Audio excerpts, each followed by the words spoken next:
LLB Audiobook presents A Tale of Two Cities by Charles Dickens. Book the Second, The Golden Thread. Chapter 9, The Gorgon's Head. It was a heavy mass of building, that chateau of Monsieur the Marquis, with a large stone courtyard before it, and two stone sweeps of staircase meeting in a stone terrace before the principal door. A stony business altogether, with heavy stone balustrades, and stone urns, and stone flowers, and stone faces of men, and stone heads of lions, in all directions, as if the Gorgon's head had surveyed it, when it was finished, 2 centuries ago. Up the broad flight of shallow steps, Monsieur the Marquis, flambeau preceded, went from his carriage, sufficiently disturbing the darkness to elicit loud remonstrance from an owl in the roof of the great pile of stable building away among the trees. All else was so quiet that the flambeau carried up the steps, and the other flambeau held at the great door, burnt as if they were in a close room of state, instead of being in the open night air. Other sound than the owl's voice there was none, save the falling of a fountain into its stone basin, for it was one of those dark nights that hold their breath by the hour together, and then heave a long, low sigh and hold their breath again. The great door clanged behind him, and Monsieur the Marquis crossed a hall grim with certain old boar spears, swords, and knives of the chase, grimmer with certain heavy riding rods and riding whips, of which many a peasant, gone to his benefactor death, had felt the weight when his lord was angry. Avoiding the larger rooms, which were dark and made fast for the night, Monsieur the Marquis, with his flambeau-bearer going on before, went up the staircase to a door in a corridor. This thrown open, admitted him to his own private apartment of 3 rooms, his bedchamber and 2 others, high vaulted rooms with cool uncarpeted floors, great dogs upon the hearths for the burning of wood in winter time, and all luxuries befitting the state of a marquis in a luxurious age and country. The fashion of the last Louis but one, of the line that was never to break, the 14th Louis, was conspicuous in their rich furniture, but it was diversified by many objects that were illustrations of old pages in the history of France. A supper table was laid for 2 in the third of the rooms, a round room in one of the chateau's 4 extinguisher-topped towers, a small lofty room with its window wide open and the wooden jalousie blinds closed, so that the dark night only showed in slight horizontal lines of black, alternating with their broad lines of stone color. "My nephew," said the Marquis, glancing at the supper preparation. "They said he was not arrived." Nor was he, but he had been expected with Monseigneur. "Ah, it is not probable he will arrive tonight. Nevertheless, leave the table as it is. I shall be ready in a quarter of an hour." In a quarter of an hour, Monseigneur was ready, and sat down alone to his sumptuous and choice supper. His chair was opposite to the window, and he had taken his soup, and was raising his glass of Bordeaux to his lips when he put it down. "What is that?" he calmly asked, looking with attention at the horizontal lines of black and stone color. "Monseigneur, that?" "Outside the blinds. Open the blinds." It was done. "Well?" "Monseigneur, it is nothing. The trees and the night are all that are here." The servant who spoke had thrown the blinds wide, had looked out into the vacant darkness, and stood with that blank behind him, looking round for instructions. "Good," said the imperturbable master. "Close them again." That was done too, and the Marquis went on with his supper. He was halfway through it, when he again stopped with his glass in his hand, hearing the sound of wheels. It came on briskly, and came up to the front of the chateau. "Ask who has arrived." It was the nephew of Monseigneur. He had been some few leagues behind Monseigneur. Early in the afternoon, he had diminished the distance rapidly, but not so rapidly as to come up with Monseigneur on the road. He had heard of Monseigneur at the posting houses, as being before him. He was to be told, said Monseigneur, that supper awaited him then and there, and that he was prayed to come to it. In a little while he came. He had been known in England as Charles Darnay. Monseigneur received him in a courtly manner, but they did not shake hands. "You left Paris yesterday, sir," he said to Monseigneur as he took his seat at table. Yesterday. And you? "I come direct." From London? "Yes." You have been a long time coming, said the Marquis with a smile. "On the contrary, I come direct." Pardon me, I mean not a long time on the journey, a long time intending the journey. "I have been detained by The nephew stopped a moment in his answer. various business." Without doubt, said the polished uncle. So long as a servant was present, no other words passed between them. When coffee had been served, and they were alone together, the nephew, looking at the uncle and meeting the eyes of the face that was like a fine mask, opened a conversation. "I have come back, sir, as you anticipate, pursuing the object that took me away. It carried me into great and unexpected peril, but it is a sacred object, and if it had carried me to death, I hope it would have sustained me." not to death. Said the uncle. It is not necessary to say to death. "I doubt, sir," returned the nephew, "whether, if it had carried me to the utmost brink of death, you would have cared to stop me there." the deepened marks in the nose and the lengthening of the fine straight lines in the cruel face looked ominous as to that. The uncle made a graceful gesture of protest, which was so clearly a slight form of good breeding that it was not reassuring. "Indeed, sir, Pursued the nephew, for anything I know, you may have expressly worked to give a more suspicious appearance to the suspicious circumstances that surrounded me. No.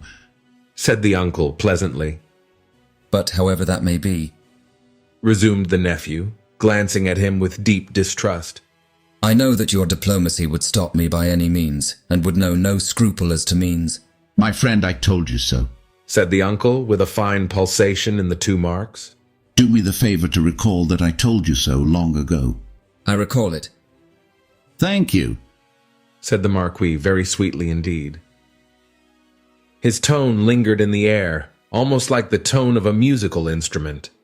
In effect, sir, Pursued the nephew, I believe it to be at once your bad fortune and my good fortune that has kept me out of a prison in France here. I do not quite understand. returned the uncle, sipping his coffee. Dare I ask you to explain? I believe that if you were not in disgrace with the court, and had not been overshadowed by that cloud for years past, a letter de cachet would have sent me to some fortress indefinitely. It is possible. Said the uncle with great calmness. For the honor of the family, I could even resolve to incommode you to that extent. Pray excuse me. I perceive that, happily for me, the reception of the day before yesterday was, as usual, a cold one. Observed the nephew. I would not say happily, my friend. Returned the uncle with refined politeness. I would not be sure of that. A good opportunity for consideration surrounded by the advantages of solitude might influence your destiny to far greater advantage than you influence it for yourself. But it is useless to discuss the question. I am, as you say, at a disadvantage. These little instruments of correction, these gentle aids to the power and honor of families, these slight favors that might so incommode you, are only to be obtained now by interest and importunity. They are sought by so many, and they are granted, comparatively, to so few. It used not to be so, but France in all such things is changed for the worse. Our not remote ancestors held the right of life and death over the surrounding vulgar. From this room many such dogs have been taken out to be hanged. In the next room, my bedroom, one fellow, to our knowledge, was poniarded on the spot for professing some insolent delicacy respecting his daughter. His daughter. We have lost many privileges. A new philosophy has become the mode, and the assertion of our station in these days might, I do not go so far as to say would, but might, cause us real inconvenience. All very bad, very bad. The Marquis took a gentle little pinch of snuff and shook his head, as elegantly despondent as he could becomingly be of a country still containing himself, that great means of regeneration. We have so asserted our station, both in the old time and in the modern time also, said the nephew gloomily, that I believe our name to be more detested than any name in France. Let us hope so, said the uncle. Detestation of the high is the involuntary homage of the low. There is not, pursued the nephew in his former tone, a face I can look at, in all this country round about us, which looks at me with any deference on it, but the dark deference of fear and slavery.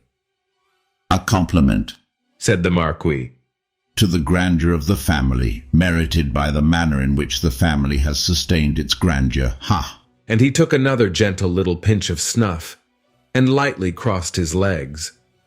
But when his nephew, leaning an elbow on the table, covered his eyes thoughtfully and dejectedly with his hand, the fine mask looked at him sideways with a stronger concentration of keenness, closeness, and dislike than was comportable with its wearer's assumption of indifference. Repression is the only lasting philosophy, the dark deference of fear and slavery, my friend, observed the Marquis. Will keep the dogs obedient to the whip as long as this roof, looking up to it, shuts out the sky. That might not be so long as the Marquis supposed.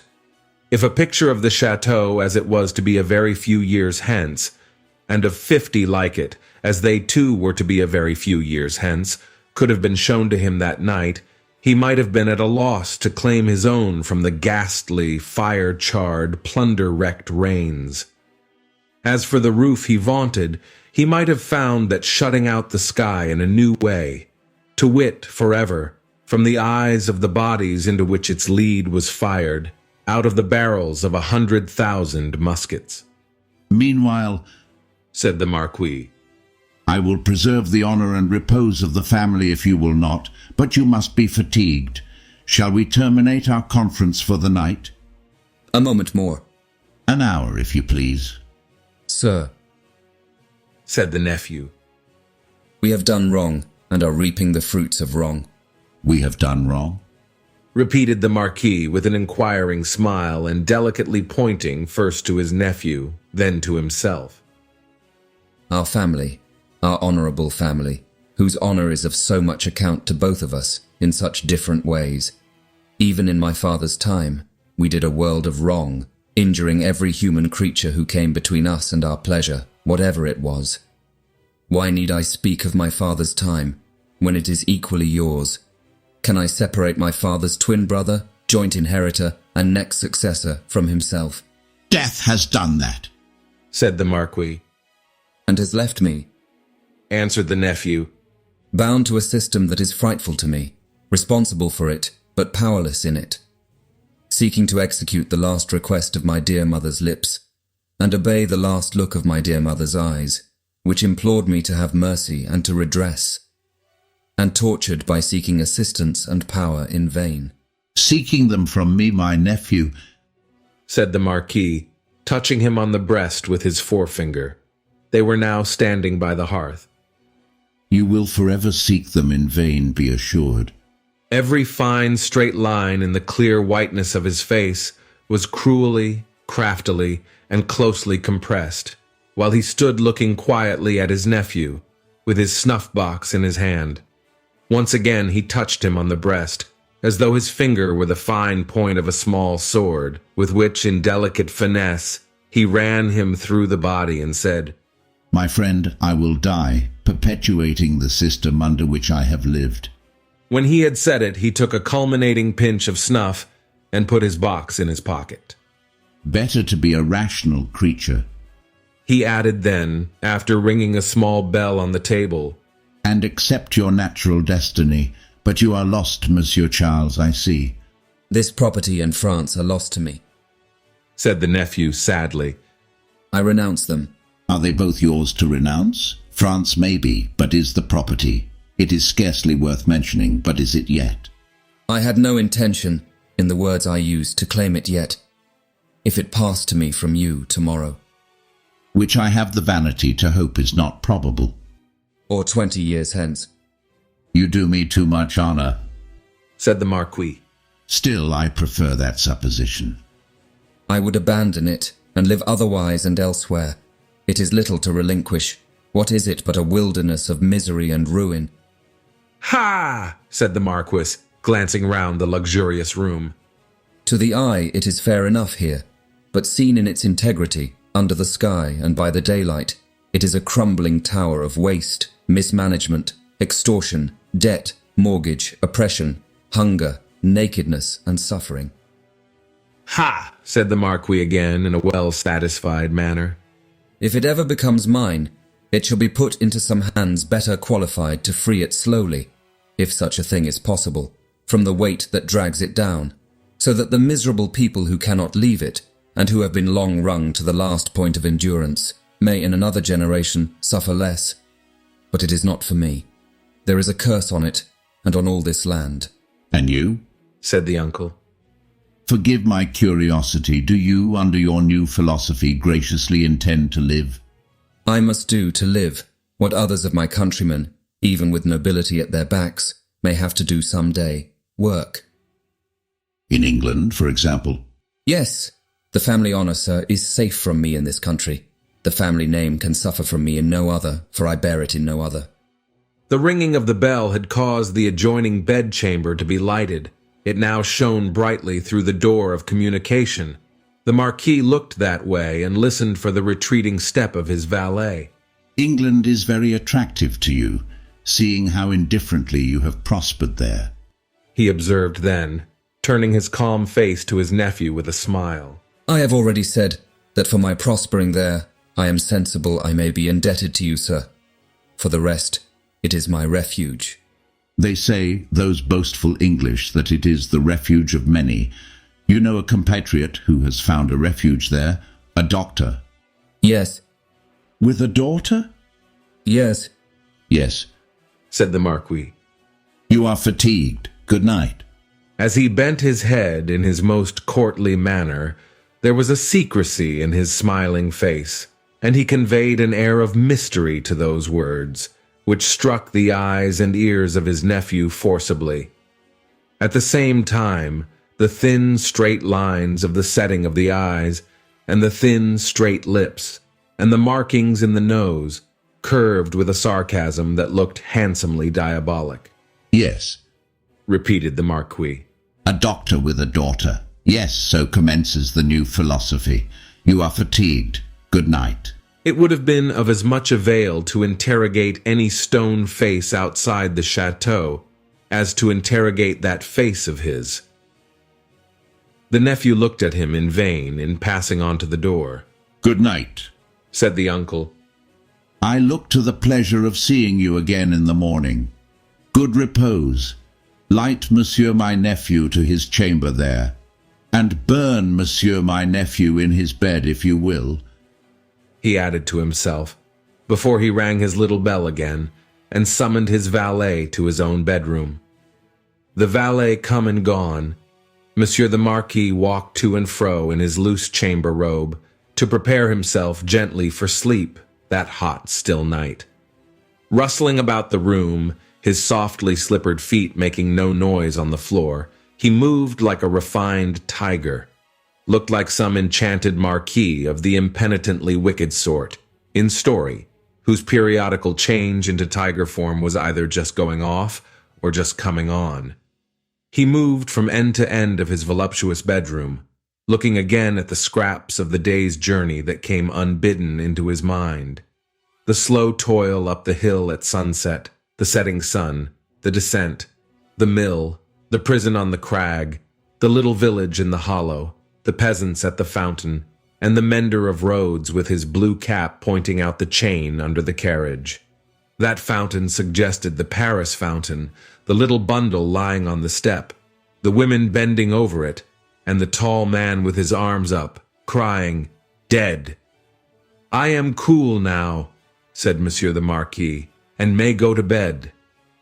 So, leaving only one light burning on the large hearth, he let his thin gauze curtains fall around him, and heard the night break its silence with a long sigh as he composed himself to sleep. The stone faces on the outer walls stared blindly at the black night for 3 heavy hours. For 3 heavy hours, the horses in the stables rattled at their racks, the dogs barked, and the owl made a noise with very little resemblance in it to the noise conventionally assigned to the owl by men-poets. But it is the obstinate custom of such creatures hardly ever to say what is set down for them. For 3 heavy hours, the stone faces of the chateau, lion and human, stared blindly at the night. Dead darkness lay on all the landscape. Dead darkness added its own hush to the hushing dust on all the roads. The burial place had got to the pass that its little heaps of poor grass were undistinguishable from one another. The figure on the cross might have come down, for anything that could be seen of it.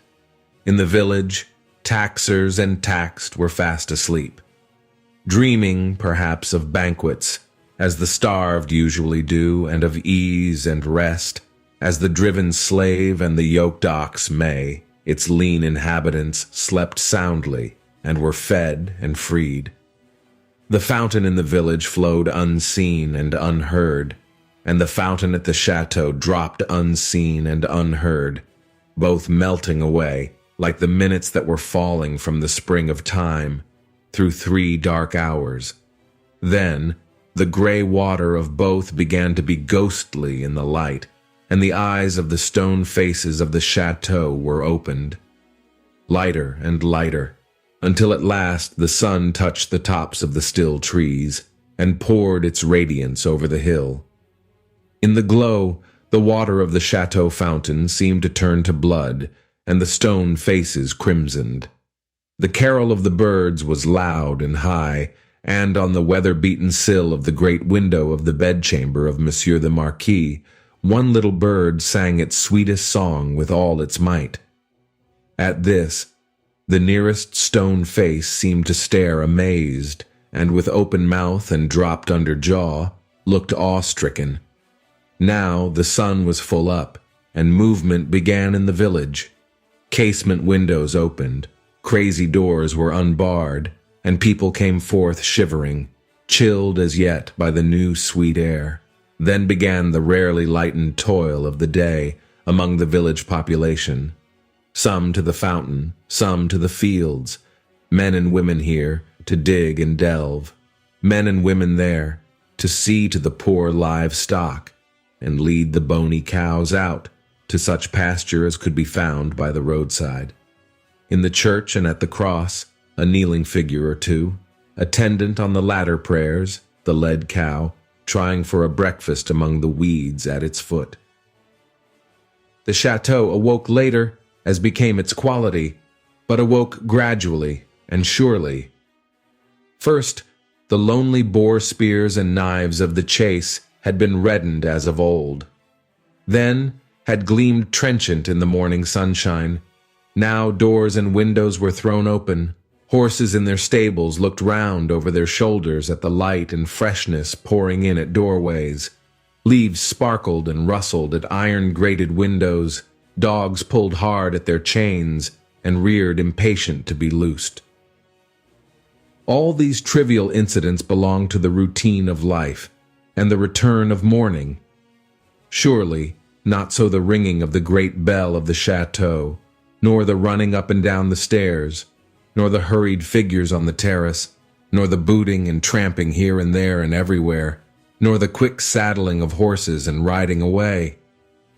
What winds conveyed this hurry to the grizzled mender of roads, already at work on the hilltop beyond the village, with his day's dinner, not much to carry, lying in a bundle that it was worth no crow's while to peck at, on a heap of stones? Had the birds, carrying some grains of it to a distance, dropped one over him as they sow chance seeds? Whether or no, the mender of roads ran, on the sultry morning, as if for his life, down the hill, knee-high in dust, and never stopped till he got to the fountain.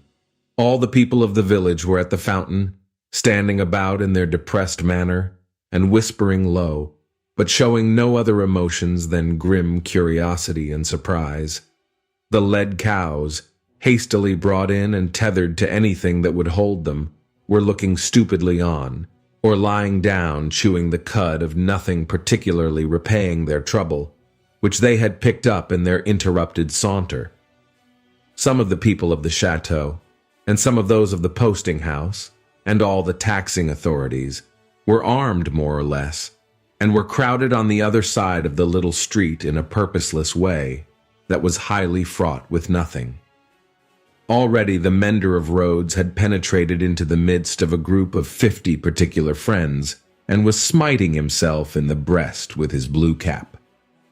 What did all this portend, and what portended the swift hoisting up of Monsieur Gabelle behind a servant on horseback, and the conveying away of the said Gabelle, double laden though the horse was, at a gallop, like a new version of the German ballad of Leonora? It portended that there was one stone face too many up at the chateau. The Gorgon had surveyed the building again in the night, and had added the one stone face wanting, the stone face for which it had waited through about 200 years. It lay back on the pillow of Monsieur the Marquis. It was like a fine mask, suddenly startled, made angry, and petrified. Driven home into the heart of the stone figure attached to it was a knife. Round its hilt was a frill of paper, on which was scrawled, "Drive him fast to his tomb. This from Jacques."